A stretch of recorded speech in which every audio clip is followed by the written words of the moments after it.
Hi, this is Kathy from the White Pigeon Library. I've got a little book report, but I don't have the book because it's checked out.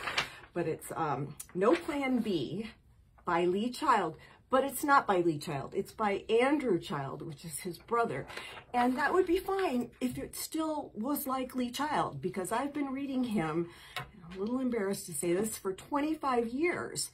I just like the character. It's fun, it's a good mystery, but this one isn't good. And I think that if Lee Child had actually read the book, he would have caught the things that his brother did not catch.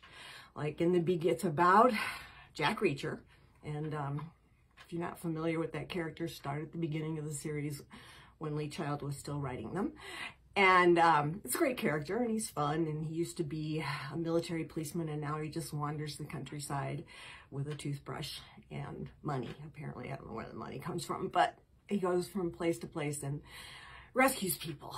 So he witnessed in Colorado a woman pushed under a bus. It was a murder.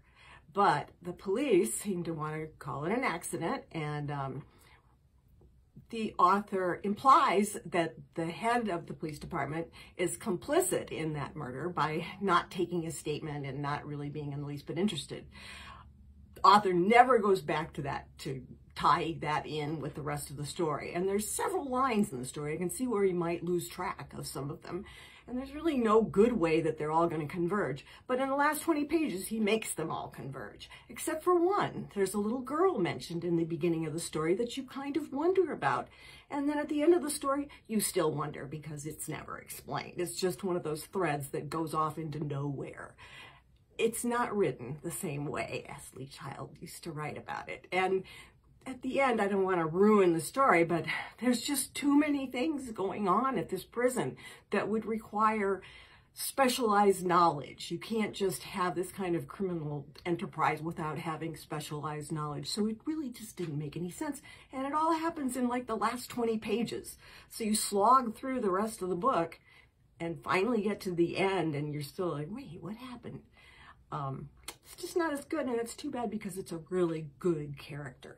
So if you're going to put somebody's name on as the author, I really think you ought to at least read the book.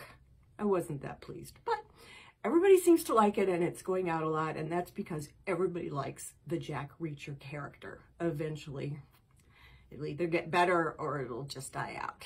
But thank you. We'll have more.